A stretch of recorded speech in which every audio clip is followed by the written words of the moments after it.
The people spoke out, but were ignored, and were enslaved by the AI they named Latronculian. This was the beginning of the Latronculian War. The bloodiest war between man and the Latronculian network lasted 9 months. Latronculian created smaller networks of itself and contaminated the planet with biohazardous and radioactive weaponry. The damage was so great that it almost destroyed man, and most life forms were non-existent. 1/4 of humanity was murdered, and the killings continued until March 5, 2271. As a last measure, man secretly created a massive electromagnetic pulse that rocked the entire planet, destroying the Latronculian network in one giant wave. It also caused earthquakes that destroyed land masses worldwide and caused many natural disasters such as tornadoes and typhoons.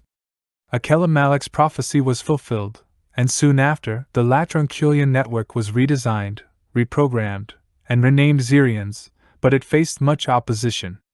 A team of scientists realized the earthquake had destroyed great land masses and unearthed pieces of an unknown metallic material that were later discovered. It was technology that was not of this world. After a few years, they discovered other pieces throughout the planet that formed an odd-shaped device. They assembled a research team comprising the top scientists worldwide and the new Xerians network. Hoping to find a new world to live on, this crew worked on the project 24 hours a day, as the Earth started showing signs of an apocalyptic explosion and humanity was preparing itself to die. The Xerians solved the equations mathematically, which caused an irritating humming sound that forced the people to place the device outside its encasement. When the humming stopped, a beam of light shot up into the sky. The machine continued to shine. Now stuck with turning the device off but unable to, months later they made first contact with the Abenians, extraterrestrial beings who introduced the planet to new technology and resources it had never seen before. They quickly saved the Earth from destruction. To do so, they had to blanket the entire northern and southernmost hemispheres with ice. At first, the Abenians stationed themselves in what used to be called the Congo Forest, along the Great Zaire River. The natives could not sound or even pronounce their names in their native tongue, so the people called them Ajani.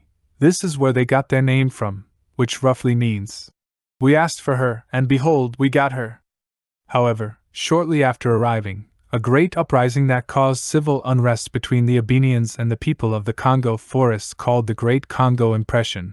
The people of the Greater African Republic were defeated and scattered around the globe with no explanation or the reason for the rebellion till this day. After the uprising, the only thing that was for sure was that the Abenians were interested in destroying all who possessed specific DNA types, the Wakatilians. The Abenians tried to kill all who had this rare and mutated DNA, but because of political reasons, they could not. Many could tell by their behavior that it was something in this DNA that the Abenians feared. Therefore, they banned anyone with such DNA. They could not live among the rest of the planet, making their lives a living hell through enslavement and other horrendous acts. If the rest of the world wanted their technology, they too would have to follow suit, or the Abenians themselves would return home. The people who carried such DNA were the ancestors of the Wakatilians today. They were forced into a nomadic lifestyle living by clans and associated each clan with a tribe, where they lived and fed off the land, the best they could, throughout the planet. Most of these clans were friendly, but there were a few brutally violent clans. Centuries later, Computans and Anakitas would traffic and even enslave Wakatilians for sex, services, labor, and even used as pets.